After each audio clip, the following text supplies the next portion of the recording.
Hello everyone, I'm Donald Murphy, Marketing Manager for NVIDIA's GPU Technology Conference, otherwise known as GTC, and I want to welcome everyone to GTC Express. GTC Express is a year-round extension of the great content available at GTC, providing insight and unique perspectives on GPU computing and GPU technologies from top scientists, researchers, developers, and industry practitioners. If you are new to GTC Express, welcome, and I encourage you to come back often and participate.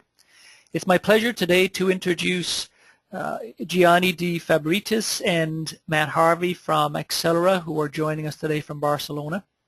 Along with being founder of Accelera, Gianni is Associate Professor of Bioinformatics for Health Sciences at Universitat Pompeu Fabra and the group leader at the Computational Biophysics Laboratory in the research unit on biomedical informatics within the new Barcelona Biomedical Research Park. He received his bachelor's degree in applied mathematics from the University of Bologna and his PhD in computational chemistry from Queen Mary University of London. Matt Harvey is the CTO of Accelera. He has degrees in astrophysics and information technology from the University College London. Matt has a decade of experience in the field of high-performance computing and also works for the HPC service at Imperial College London. Today they will share presentation responsibilities covering the topic of ACEMD, high-throughput molecular dynamics with NVIDIA Kepler GPUs. You're welcome to submit your questions at any point during the presentation by typing them in the area provided on your screen, and we'll endeavor to answer them as we go along. At the very least, we'll get to them at the end of the presentation. We will be recording this webinar and making it available for download on the GTC website, as well as a PDF copy of the slides.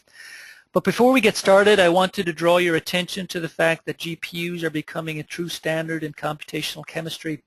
As of now, key codes in molecular dynamics and quantum chemistry are GPU accelerated, and there are even several codes that run only on GPUs. The slide that you currently see on your screen covers only a small portion of the GPU accelerated codes that are available, and you can check out the full list of apps we've compiled on the NVIDIA website at nvidia.com/Tesla apps. So advancing to the next slide, there is a tool that you can actually get started with GPUs. NVIDIA, together with its partners, has built a set of GPU clusters around the world for you to try the latest Tesla GPUs. All of the clusters have ASMD pre-installed and will give access to 4 K20 GPUs. The clusters are accessible remotely and easy to try. All you need to do is sign up for a free GPU test drive, upload your models, run ASMD, and see the results for yourself. And to register for a GPU test drive, the link is nvidia.com/GPU test drive. So with that, I want to welcome Gianni and Matt. Hi, thanks. Thanks everybody for joining us. So I'll be speaking for the first half of the presentation, and Matt is going to go through the second half of the presentation. First half is more on what you can do with MD these days and how you can exploit GPUs to run high-throughput simulations, so very many simulations to get your results, your science done. The second part is more on the technical part, how to use it and how to use all the features of ASMD and the new feature we are announcing as well. Okay, let's go first. One point I'd like to stress is, okay, we're doing MD because we're trying to model biology, and there are certain scales in biology which can be covered easily, like for instance bond vibration or side chain rotation, for instance down here, which goes in time scale of the order 1 picosecond, 1 nanoseconds. But if you take that and you run on a GPU, an MD GPU code, it can take you from 1 to 1,000 seconds to resolve these scales. If you look at more interesting phenomena like loop motions, then this takes of the order of 1 nanosecond to 1 microseconds. So you actually have to wait between 10 minutes and 10 days to at least being able to reach and see the event. And if you go to more complex scenario where you have, for instance, allosteric modulation molecular recognition, so binding, the process of binding. This is, let's say that is between 1 microsecond and 1 millisecond. And this goes between 10 days and 30 years. So this is already beyond really, if you use a single GPU, so it's already beyond what you can do these days now.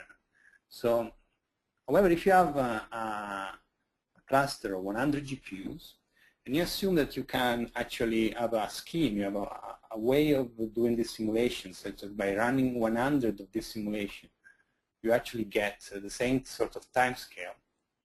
Then the same 1 microsecond to 1 millisecond, you can actually resolve it between hours to months. Okay, so actually this becomes feasible, and that's what we've been working a lot in these last years to be able to, using such clusters, to be able to resolve the process of binding in silico. Okay, so that's why in this paper we were actually justifying the fact that the high-throughput molecular dynamics, the powerful new tool for drug discovery, because molecular dynamics was not being used that much in drug discovery before, but we think now we are in a stage where you can start to do several things. And there's a couple of paradigms in which people were using molecular dynamics. The standard one, the one you used to, is you run a single or a few simulations, maybe very long. These days, very long in GPUs on a CPU cluster is actually several microseconds, and if you use some special hardware, it could be even milliseconds. So you can reach this time scale of several milliseconds, but or actually from 1 microseconds to milliseconds, depending on the hardware. And the best system actually to do these sort of things, like if you really want to go as fast as possible, it's probably Anton, if you know about this specialized machine, but also Desmond on CPU. So even a CPU cluster can actually reach a higher performance than GPUs. What it doesn't do is it does it at an extreme price. Because, for instance, you can have the performance in a single GPU with ACEMD, you can have the same performance on 300 nodes on Desmond. And you might use 400 nodes and go even faster. So the point is not to go faster, but really to be cost effective when you run. And that's the second mode of running that is the one we propose and we use. So we run very many runs of reasonable length. So let's say from 50 to 100 nanoseconds, depending on the process. Even 10 nanoseconds could be enough, but let's say reasonably between 50 and 500 nanoseconds each run. And we can run thousands of those. So we reach simulation times which is of several milliseconds, so comparable of what you can get on the left, even with Anton. And the best system for this is actually GPUs. Because GPUs, in a single GPU, gives almost the performance of an entire cluster. And so you can get many of those, and so you have a very cost-effective systems. And we've been, the main project exploiting these things is GPU grids in Folding at Home, for instance. A true project, GPU grid, is led by us, Folding at Home by Vijay Pandey, and it's what is taking this to the limit. So we use several thousand GPUs from users around the globe to try to experiment on this sort of protocols. The main difference between these two is in the analysis. So if you have a single run, it's a bit easier to analyze. You still have a lot of data. But if you have these very many runs, then the analysis becomes more complex. So this is also what we're working on. So let me give you an example, 3 examples actually of binding process and what you can do when you have many simulations. So we run here very many simulations of trypsin, the protein trypsin with benzamide. Now we overimposed here 5 different trajectories. So each simulation were run with a single ligand, but we are overimposing 5 trajectories. And you see that sometimes the ligand come in contact with the protein, and then eventually mature into the binding pocket. Okay? And this was one simulation of the many, and then in another case it goes to the same similar binding, metastable binding site or preliminary binding site, but then it doesn't actually manage to mature into the binding pocket. Remember, the red one is not there. Each simulation is run independently.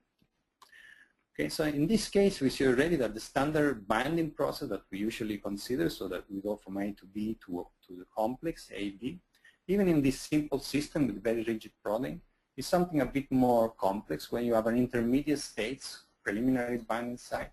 And this preliminary binding site has actually been recovered in another simulation of this kind in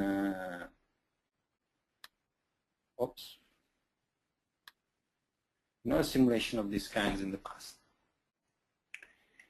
This is a bit more of a complex case. In this case, everything is flexible. The protein is flexible. The ligand is flexible.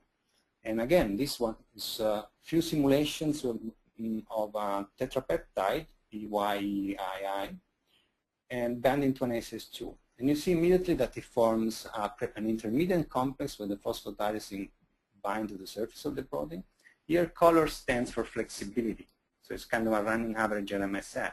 So red is more flexible, blue is more rigid. So you see that while the ligand is binding, then the protein becomes more blue, so more rigid. There is this loop up here that actually has to open in order for the hydrophobic part of the ligand to bind. Until this opens, the ligand keeps searching for conformation but can't find the right pocket. So now the pocket opened and the ligand can search its way into the binding site. Okay, so the final conformation actually is the left loop also has to close on top of it. There is the final conformation was actually within a few Armstrong RMSD from the crystal structure in this case. And also the estimation of the K-on was very good compared to experiments. So this is one case where you can really do even this flexible ligand. You see at the end when this ligand is very bound, then all the protein is becoming more blue, is paying a cost for binding conformational entropy, and it's and this is the last slide. Another thing that you can do is actually binding through the membrane. In this case, it's an enzyme, and the substrate is lipid-like and lives in the membrane and has to enter through. He has to enter through the membrane. So in this case, the catalytic pocket is actually inside the protein, and the ligand has to enter through the binding through the inside of the protein. This we're showing only one. There is a standard concentration of anandamide in the membrane, and there is water, membrane, everything. Just showing one part. So we don't have a crystal structure to compare it with, but it gets to a pose which is very, very similar, very close to the pose of a known inhibitor for this system.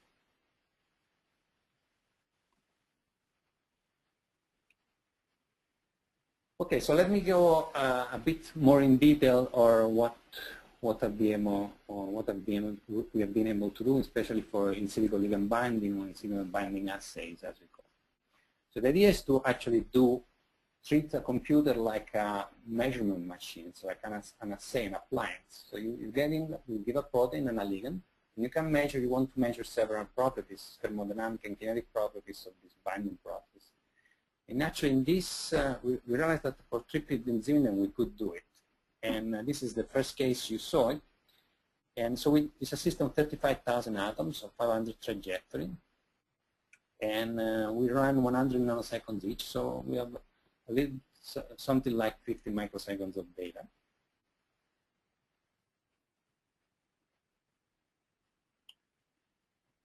So assuming a very simple kinetic process of this sort, we could do an analysis which is based in microstate modeling. I'm not talking about this here, but you can read in the paper.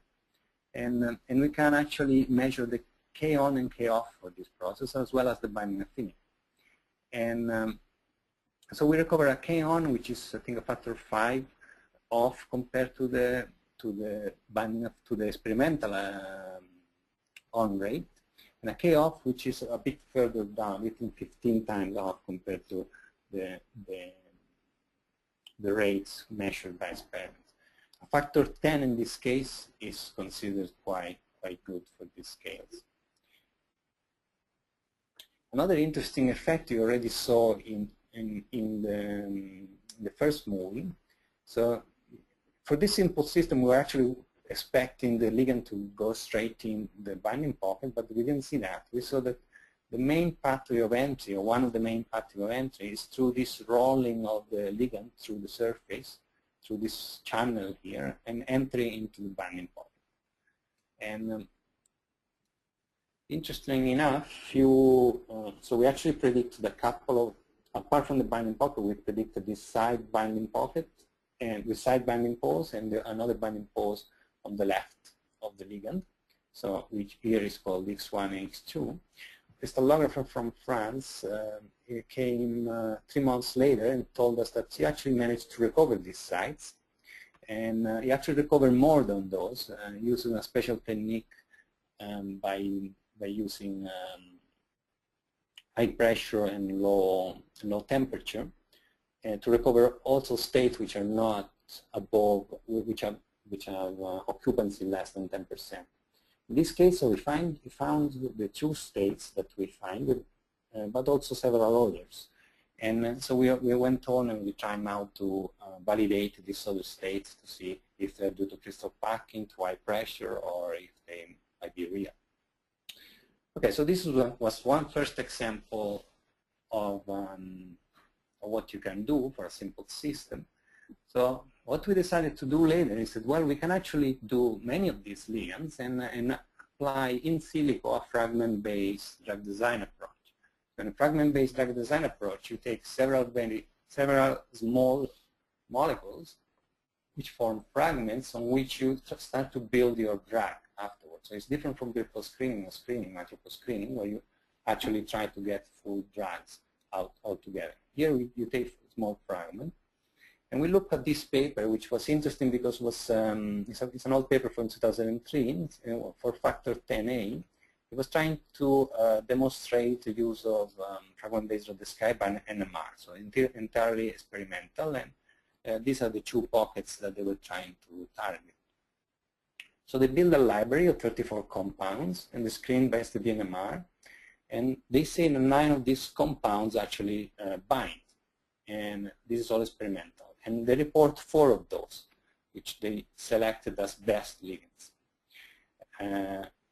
Interesting enough, among these compounds, these 34 compounds were chosen for different reasons. Some because they were drug-like, but have nothing to do with the protein, but some because they were taken from known inhibitors of the protein. Okay, so they were like broken part of known inhibitors. So what the idea was, can we recover this by NMR? They didn't have a way to see, so they didn't use 2D NMR, so they didn't have a way to see where the ligands were binding, so they used a competition assay based on this other ligand that they knew where it was binding, to see where the ligands, to try to guess where the ligands were binding after all. So they predicted, for instance, for ligand 31, which this is the 4 ligands then selected, they predicted pose in S4, in the site S4, in the site S1, S4 core, and so on and so forth, based on the fact that there was displacement or not in the competition assay. So we ended up doing these things, was actually a couple of years ago already. So we took 34 ligands, and we simulated the entire systems, and we did that by doing 1,000 replica of 50 nanoseconds for each of the ligands. Okay, so it's 34 by 1,000 by 50, which is something like 1.8 milliseconds of data. All of this run in GPU rate, of course. And we applied this analysis, which again I'm skipping here, and these are the 4 ligands that they selected and the poses that we can determine. Okay, this is a sort of output that you get from the analysis. But let's look at it a bit more in detail. I hope you can see this. So we can practically take the best pose for every ligand and compute all the kinetic data, K on and K off, for each pose. And by doing this, we can do that for the best pose, but we can do that for other poses, for all the poses that we identify in the surface of the problem. So one way to rank it is by residence time, and one way to rank it is by delta G, by free energy. In this case, we rank it by delta G, and you see that the 4 ligands are well within the 9 ligands that they claim are binding. And let's, for each of these ligands, we have a measure of KD, residence time in the pose, which is the same, inverse of that, inverse of K off, so K off, K on, and delta G. So let's look a little bit more in detail for ligand 27. So the experimentally was said that it was weakly displaced by TPAM, so they didn't really know where it was going, and what I had hypothesized to bind at S4, and by similarity with another compound. And for us, it binds at the core part of the cavity and the entrance of S1. So this is where we're supposed to bind compared to what they say. This is one example, one movie, where you see again what sort of data we analyze when we do this. In this case, it's a stable plot. So the plots on the left, one is, the first one, it practically tells us if the simulations, the analysis is converged. And the second is, for every pose, we report the free energies. And the third one, for every pose, we report the residence time or the inverse of the K off. So in this case, you see that there is only one pose which has a significant residence time of around 80 microns. We do the same for all of them. So, and for ligand 10 was clearly displaced by TPAM, and this was predicted to be in S4, and we also found it to bind on S4. For ligand 29 was predicted to bind, was displaced by TPAM, was hypothesized to bind an S1 pocket by similarity with on. And we say that we also find it binds on this pocket S1. For ligand 31 was failing to be displaced by TPAM and expected to bind on S1, and we find that it binds between the loops between S1 and S4. One interesting thing for how, so we cannot really do the competition assay, so what we did was to overimpose the trajectory of binding, or we also simulated TPAM, the competitor, and this kind of gives you an idea why the competition assay would give the different binding. So the pocket where they go is all the same, and so TPAM should be able to displace several of these ligands. Okay, so here is the end of the first part, and we are now on the second part, where Matt will speak mostly about the methods. Thank you. I should say, Johnny is now having to leave, so I won't be around to be able to answer questions offline, so I'll take all questions at the end. So I'm going to talk now a bit more about the hardware and the methods and the technology that we have for supporting these high-throughput molecular dynamics simulations. In particular, ACEMD, which is the molecular dynamics code which we use for all of these simulations. But first, to give you the background, ACEMD came out of a research project which we had around 2006, when we were exploring the use of the then new heterogeneous processors for scientific computing, particularly for particle simulations. And based on the conclusions of that project, we made this prediction in this 2008 paper that sometime in the next 5 years, the rate of progress of development of these processes would mean that we could routinely access timescales of biological interest using MD. And I hope Johnny has convinced you that that's something which is indeed now possible. But going back to 2006, we started using the first, what was, I suppose, the first mass market heterogeneous processor, which was the cell processor from IBM. We developed a proof of concept code called CellMD, which we ran on the cell processor, which we found in the PlayStation 3 games console. And that code ran almost 20 times faster than comparable CPU codes running on the single-core CPUs of the day. However, although the cell processor was very interesting technically, games consoles have a very, very long product cycle life, so very rapidly they became something which were no longer interesting technically from, at least from the scientific simulation perspective. But about 2007, NVIDIA released the first GPUs which were fully programmable and useful for non-trivial scientific simulation. And thanks to the superb CUDA programming language which they produced to support these GPUs, we were able to get an MD code running on this hardware very quickly, and the first version of ACEMD was available in 2007. And from the get-go, because we developed ACEMD specifically for this hardware, this was the first MD code which was fully GPU accelerated, which is to say every aspect of the MD simulation happened on the GPU. The CPU was just there along for the ride, just there to support the execution of the GPU code. So the performance was entirely gated by the GPU.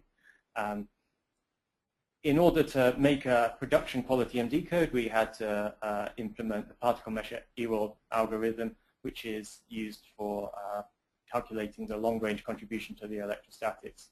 And that's a sine qua non for making production quality MD code, as distinguished from just a toy or proof of concept code. You can read a bit more about the technology behind ACEMD in this paper from 2009 in JCTC. So the capabilities that ACEMD has now are all of the features that you would expect to find in any other production MD code for biomolecular simulation. It supports all of the common force fields, charm, amber, OPLS, and Martini for force grain, along with the common file formats, PDB, and NAMD, VMD, binary coordinates, the force field files produced by TLEAP from Amber Tools, and Charm GUI, ESFs, and INT files, and its trajectories in DCD and XDC format, so they'll be eaten by your favorite analysis program. As well as supporting PME for the electrostatics, we support generalized reaction field if you want to use that.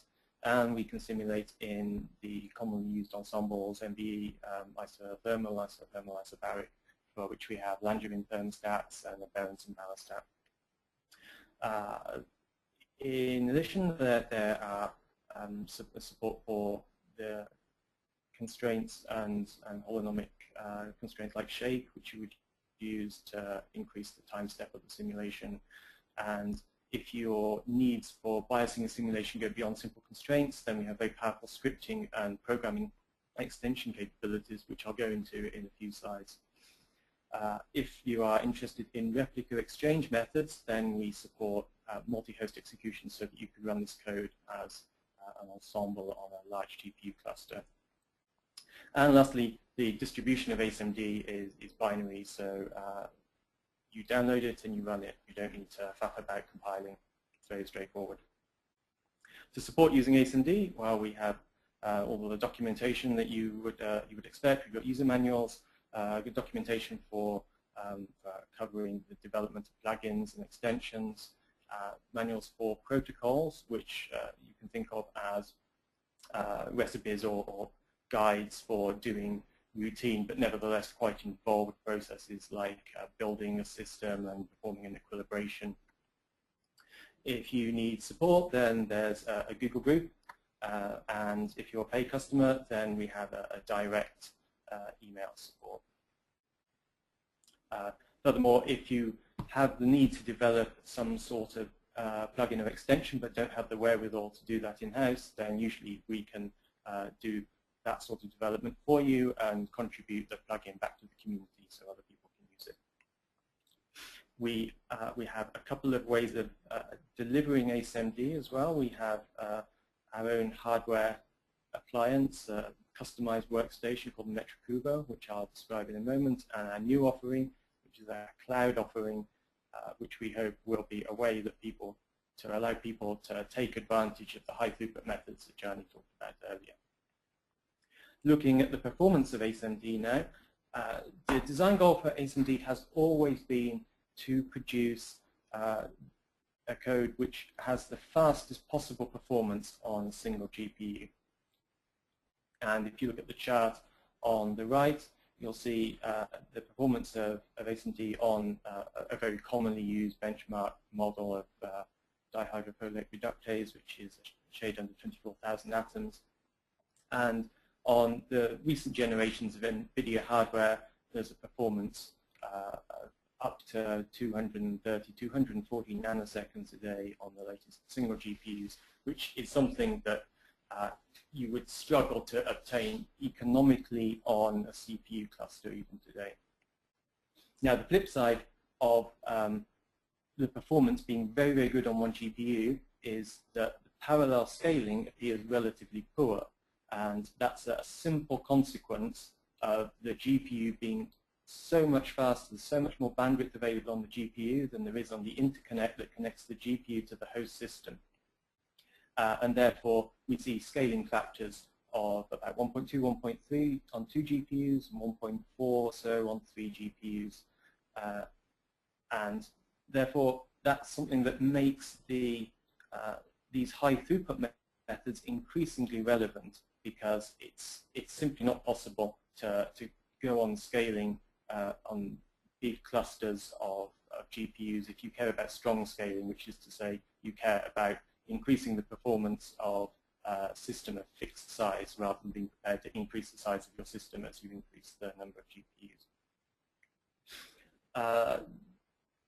Looking at the performance with GPUs, as I said, the performance scales linearly with the GPU speed, with the number of gigaflops per second of the GPU. And importantly, you simply don't need a fast CPU in order to run ACEMD. All of the performance stems from the GPU. Normally, if you're running unbiased simulations, the CPU, the performance of the CPU is not very important. So if you're spending money buying GPU resources, you can put all of your money into GPUs and dial back the specification on the host systems. So ACEMD Basic is a free version of ACEMD, which is perfect if you have a GPU machine and you want to start to experiment with ACEMD with your own simulations, and it's fine if your MD use is relatively light. It's a full function version of ACEMD, with the exception it only runs on a single GPU. You can visit the URL here to download it. So I said a few slides back that ACEMD can be extended, and there are two ways which we support for doing this. The first is a scripting method using the scripting language TCL, which if you're already a NAMD user, you will find very, very familiar.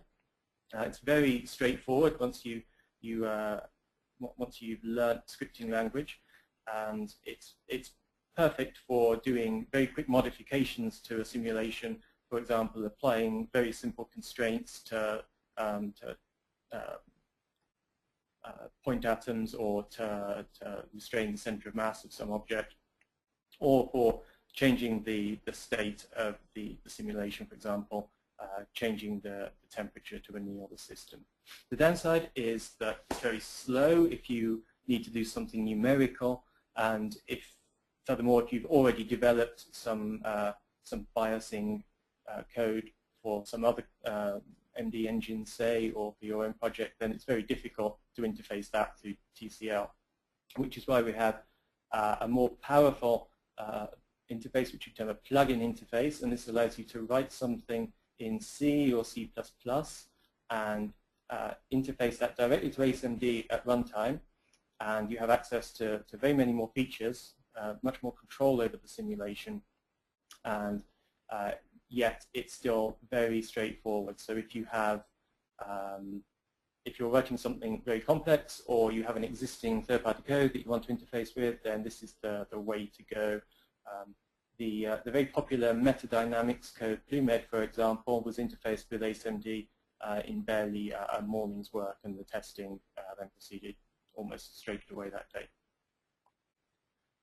So the programming model, as I said, ACEMD is a binary application, which means that you don't get the source code to grub around in, which may initially seem like a disadvantage, but in fact, if you're goal-oriented and want to implement a feature in a particular MD code, then you may find it very, very difficult to get to terms with the code and understand exactly how to modify these things in order to achieve your goals. So we enforce a very clear and clean separation between ASMD and the interface that the extension that you're making, and makes it much cleaner, so you know exactly what the actions that you're performing are, and you can be sure that there are no unintended side effects from your modification.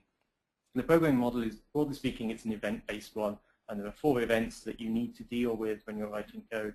The first 2 are very straightforward. They're initialize and termination events, which happen once every simulation at the beginning, at the end, so that you can initialize the state of your extension and then clear a path to yourself at the end. And then there are 2 other events, calc forces, which happens every iteration during the force evaluation, so that you can calculate and apply a biasing force to the system however you wish. And then end step, which happens at the end of every iteration, which allows you to modify the more basic properties of the simulation. So here's an example. I'll whiz through this quickly. This is an example of doing temperature annealing in TCL. And on the right-hand side, this is the tickle that you would put in the input file of your simulation. And first 3 lines set up the state of the Langevin, the thermostat setting an initial temperature of 0.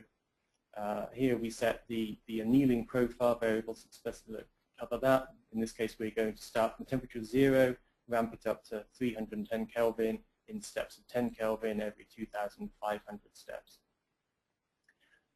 This is the handler for the initialization event. In this case, we don't need to do anything. And this is the handler for the calc forces event. Here we calculate what the target temperature should be for the current step. This is called every iteration.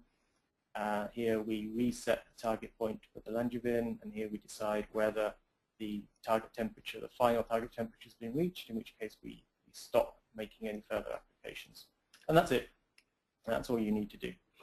Now, if you wish to implement that in a plugin, things are slightly more involved. This is the full plugin. This is all you would need to write in C in order to accomplish the same thing. In fact, strictly speaking, it's slightly more than you would need to write.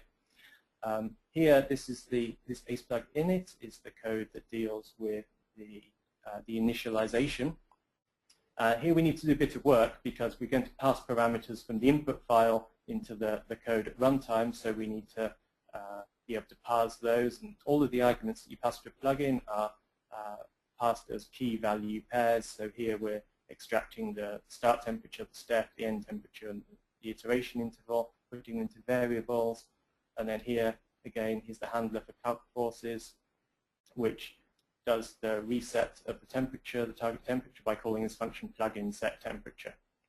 So as you can see, it's very straightforward. In order to use it, you have to go through because it's C code, it has to be compiled, so it's compiled as a shared library. It's a single line to do, it's very straightforward. Then in the input file, you use these 3 commands, plugin load, in which you specify the file name of the plugin that you built. You give it a handle so that you can refer to it later, and then you specify the arguments that you've made for the plugin tstart, tstep, tend, interval. And finally, plugin frequency allows you to set the interval, iteration interval between successive calls of calc forces. Usually you would set this to leave it at the default 1. I include it there to illustrate it. So this means that you can very easily use a plugin developed by a third party if it's, for example, distributed as a DSO. So this is how we distribute FluMed along with ACEMD. It comes as a DSO, so you would load it like this and then use it as you would use FluMed with any other code. So looking now at the hardware that we support, we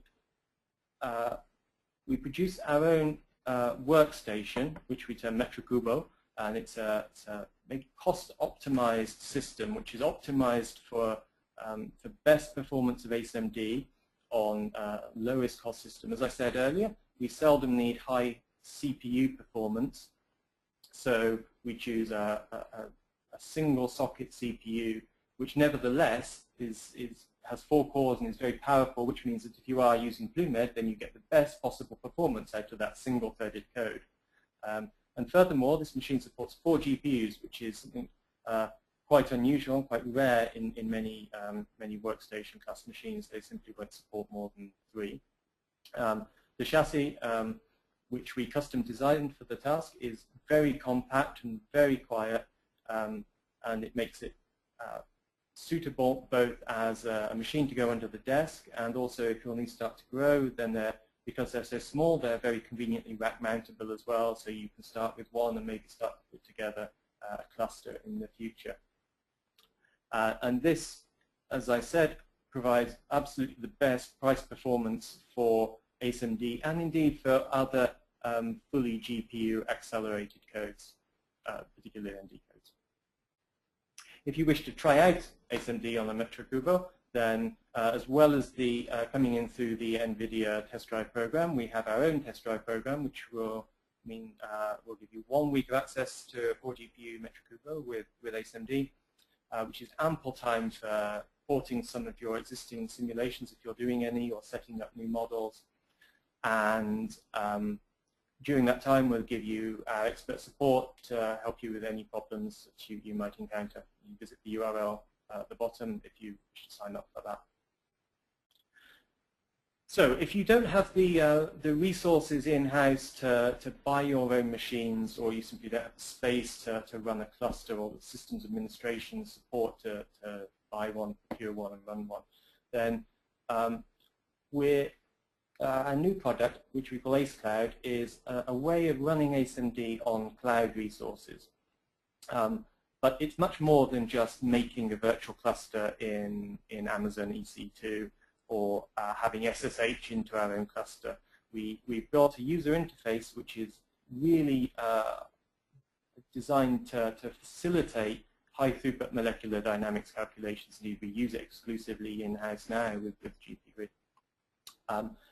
One doesn't have to think about queuing systems or copying files. There's a simple command line interface that makes it as easy to run ACEMD on the cloud as it is to run ACEMD locally on your workstation.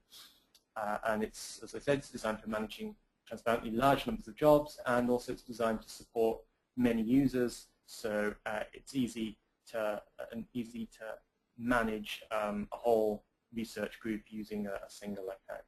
So if you're interested in that, please contact us at info@accelera.com. I'll give you a flavor of what the user interface is like now.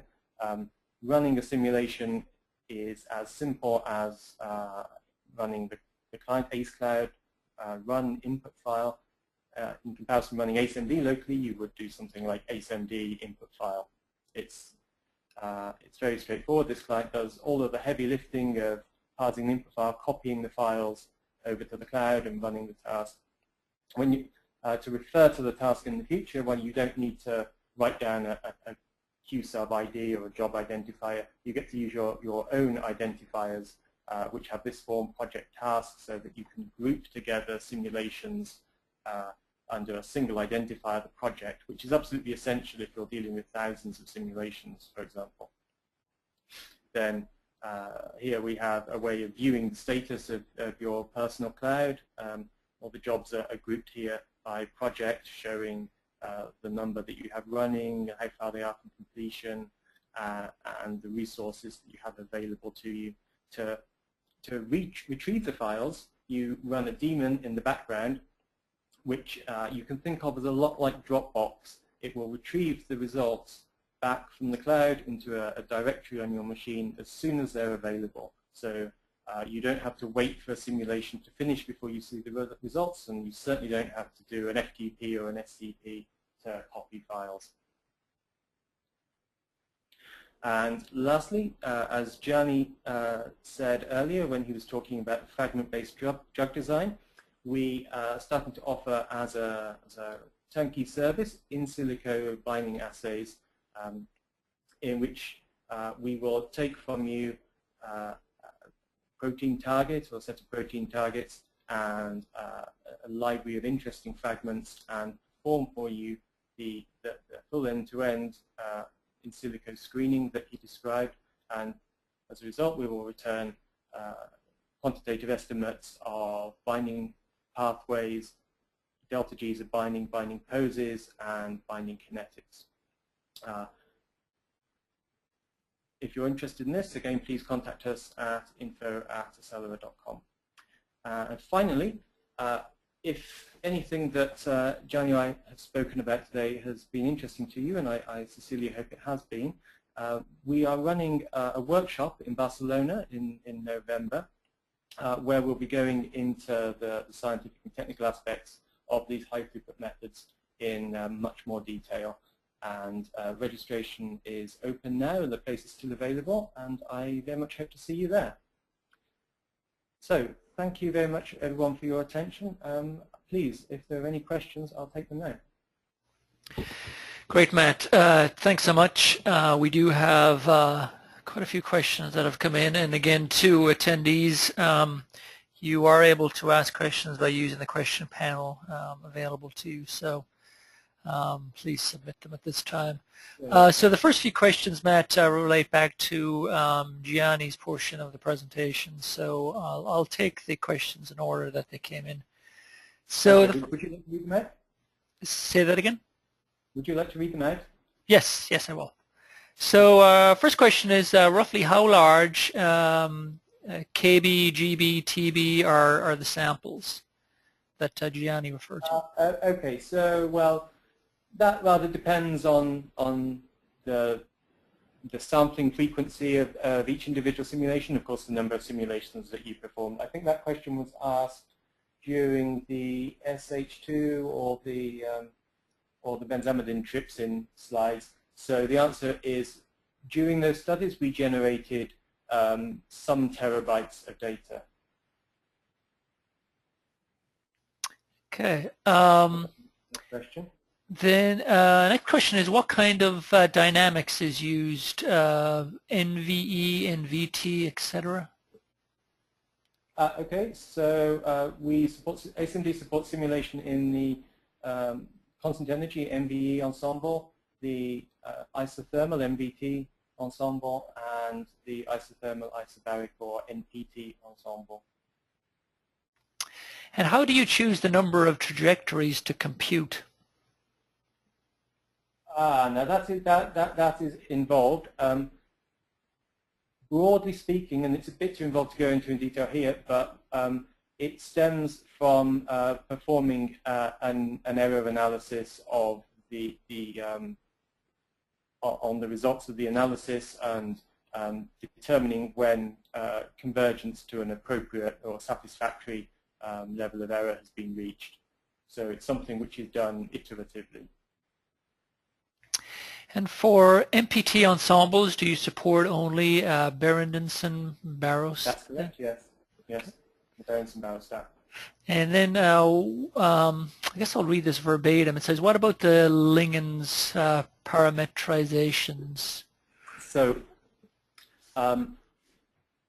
all of the studies that Gianni discussed, with the exception of the membrane-based systems, were conducted using various versions of the amber force field. We parameterized the ligands with the GAF force field using anti-chamber from the amber tool suite. We have automatic tools for doing that, which makes it very straightforward to parameterize a large number of ligands rapidly. And how well do simulations that use PME scale with multiple GPU nodes in ASMD? So I think that was asked just before I put the performance slide up, so that's probably, everyone probably knows that. The answer is that simulations, whether PME or not, typically don't scale past about 1.4 times the performance of a single GPU on 3 GPUs, and those 3 GPUs all have to be on the same host. Well, that doesn't sound very impressive, but it's just a side effect of the GPUs being so very fast and good at doing MD. that as soon as one starts to decompose that task over multiple GPUs, the overhead of the communication really causes the performance to take a big hit, and that's because there's so much more bandwidth available on the GPU than there is on the even PCI Express 3 interconnects between the GPUs. I'd love to see that change in the future, but the technology roadmaps, as I understand it, mean that that's going to continue to be much the same in the future. So that's really why these high throughput techniques are really important. Maybe this question was answered given the photo of your system, but the question is, does ASMD run BASIC run over GTX Titan? ASMD BASIC will run on Titans and 780s. We have not yet completed the qualification process of ASMD for that new hardware, but we hope to do so very soon. And can Fortran be used with this? So if you're developing a plugin, yes, you certainly could use Fortran. If you're using Fortran 90, then you'd use the ISO C bindings, and I think it should be very straightforward to do that. And in the BASIC download, is a simulated annealing protocol available? So the script that I showed as the simulated annealing example is available in our new plugin guide, which will be on the website very soon. To call that a protocol is stretching things a bit. That was an example of how to use the interface. You probably would do the annealing in a slightly more sophisticated way. If there's interest in having a proper protocol for that, then yes, we'll put something together. A attendee asks, why not a Python-based plugin? Many TCL systems have moved into Python. Well, maybe they have moved to using Python now, but back when we developed ACEMD, scripting MD simulations really meant using NAMD, and our interface is basically compatible with the NAMD, with with the NAMD tickle API. So if you've done any scripting with NAMD, then using ACEMD is a doddle. And as for using Python, well, it's not really clear that Python has a place between the tickle interface and the higher performance C interface that we have. Many of our users are very happy with the plugin interface.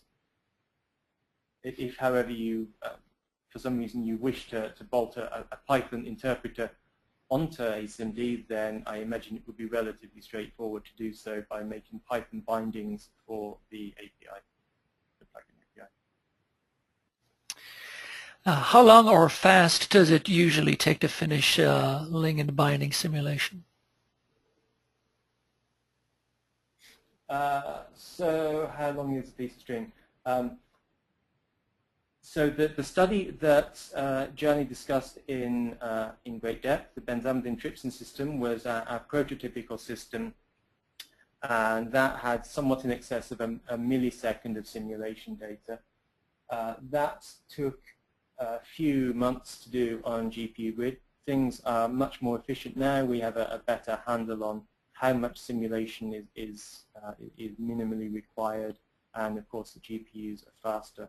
So we would expect to turn around, say, a study of 30 fragments on one protein in a few months, in a couple of months, including analysis.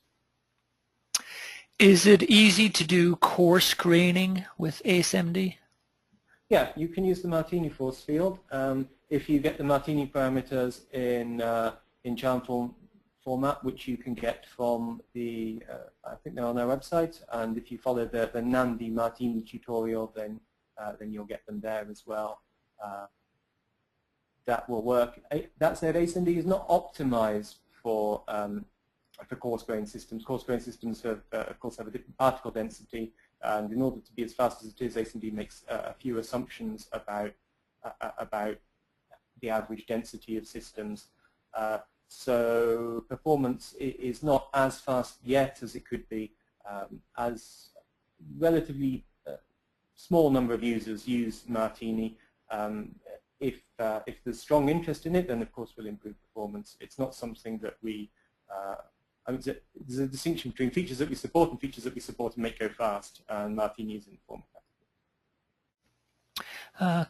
Attendee asks, how does it work for larger systems, for example, in the 100,000 to 200,000 atom range?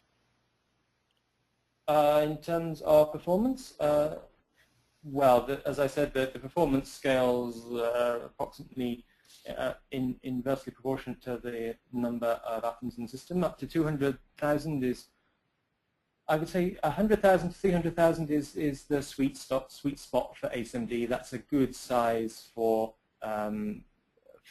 most globular proteins in solvent or something in a membrane.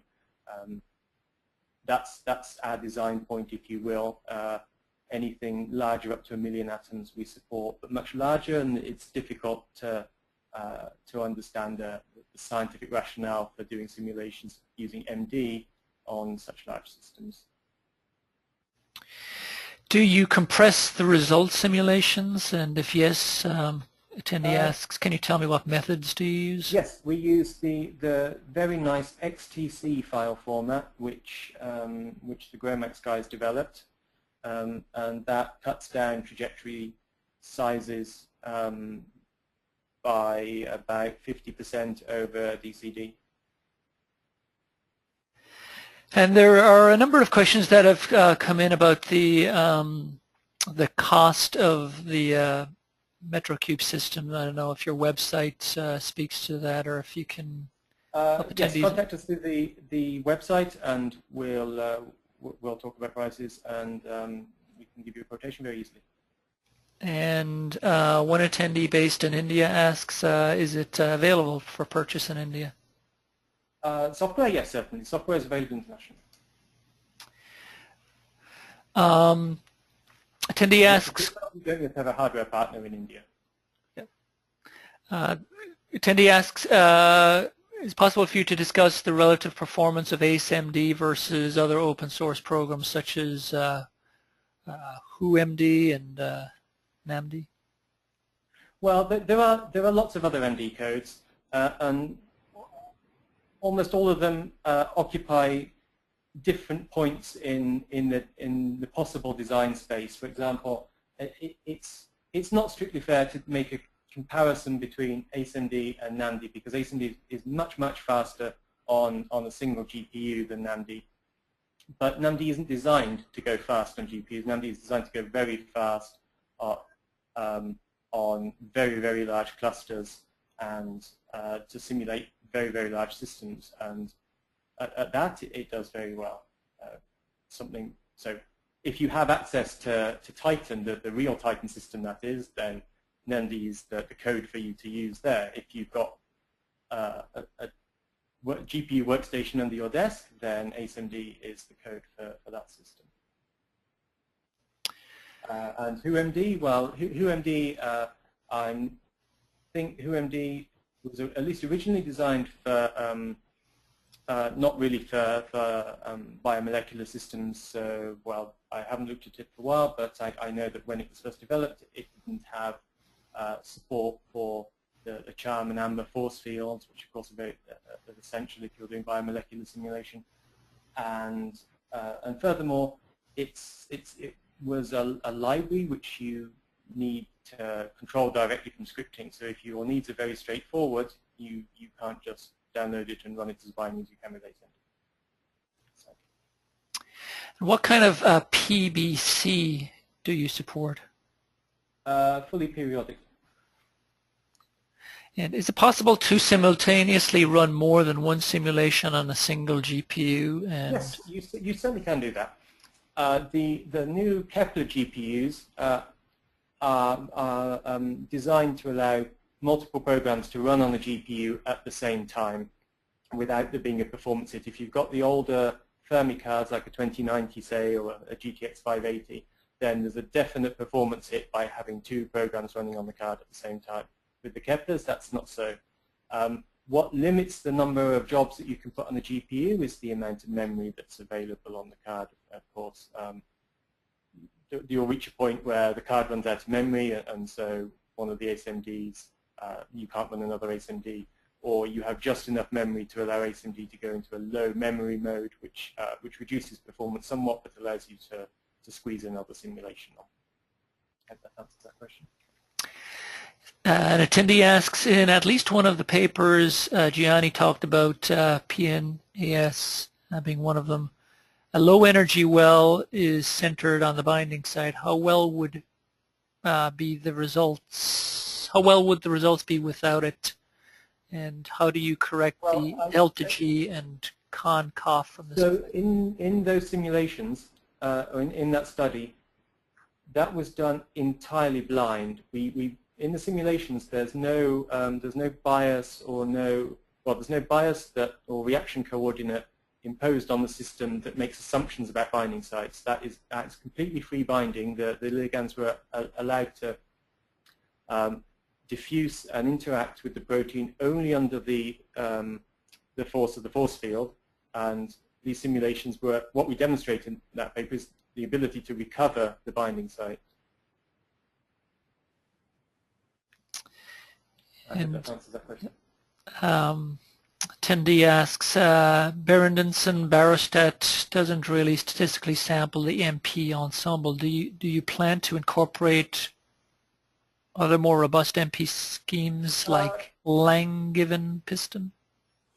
It's something that we probably will do. However, we've done very extensive simulations of membrane systems using the Berenson-Barostat, and we're very happy, we're very confident that it's absolutely what you need to equilibrate that type of system. Maybe if you are doing some sort of pressure jump simulation, it might not do the job, and that's for example, that's quite a niche use of MD, which we'd like to be able to support in the future. So probably Berenson is on the roadmap. But the message is that, Langevin is on the roadmap, but Berenson is very capable and will almost certainly do the job for you. And following up on the number of trajectories, the questioner asks, so what is the converge criteria used for the error analysis?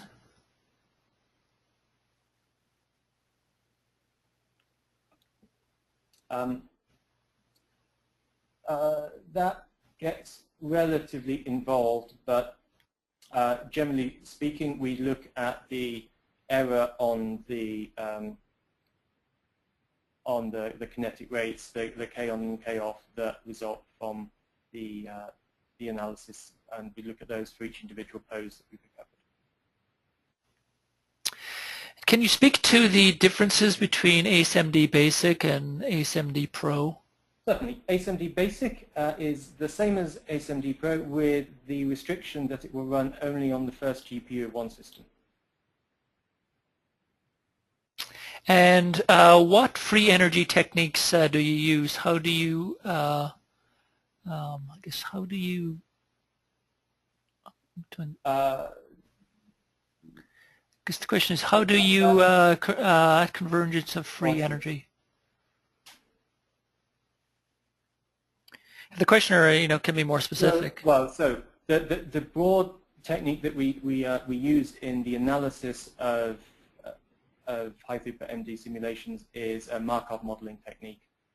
To really go into the details of that is a bit beyond the scope of this talk, but if you go to our website, then you will see links to various papers. There's a PNAS paper on benzamidine-trypsin, which should read if you're interested in the methods.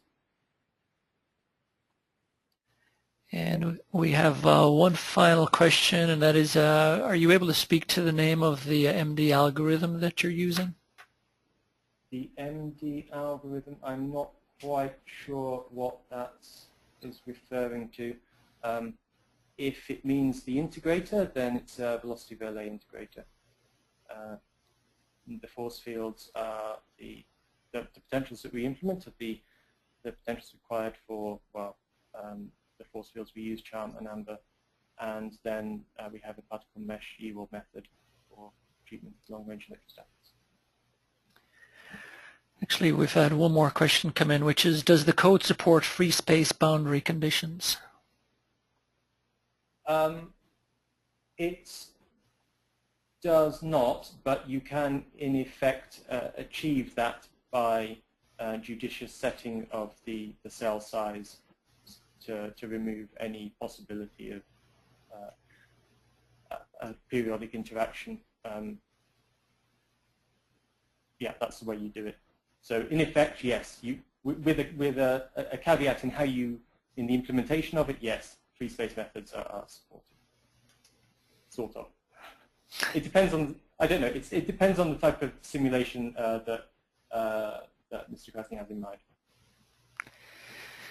So in the consideration of time, that's all of the questions we do have time for this morning. As you can see on the slide there, if you do have follow-up questions for Matt or Gianni, you can write to info@accelera.com. And I do want to thank them both for their time today and for such a terrific presentation. Matt, if you could help me advance the slides. Again, as I already mentioned at the top of the webinar, we have recorded this presentation and we'll have it available for download on the GTC website in about a week or so, and probably have that PDF of the slide deck available in the next day or two, so you can check on the GTC website. So in closing, I wanted to briefly mention three things. One is, again, please sign up for the GPU test drive program at nvidia.com/GPU test drive, as well as remembering that Accelera has their own ACEMD test drive, so you can check that out too. Second, if you can advance the slide, Matt, is we do have quite a variety of upcoming webinars in the next few weeks. And the ones that you see right on that slide are just a small sample of the webinars that we have coming up. So be sure to register for the ones that are of most interest to you at gputechconf.com/GTC Express. And the final slide, call for submissions for GTC 2014 is now open, and we'd love to hear from you if you're doing innovative work with GPUs. GTC 2013 attracted over 3,000 people from 51 countries and featured 425 sessions across myriad topics and tracks. So it's a really terrific place to showcase the work that you're doing, and I encourage you to submit a proposal to talk if you're interested. The deadline is September 27th, and you can find the submission guidelines and criteria on the GTC website, and the URL is right there on the screen. So again, many thanks, Gianni and Matt, for your presentation today. Thanks to all of the attendees for joining us. I hope you can join us next time. And with that, take care and have a great day. Thank you, everybody. Goodbye.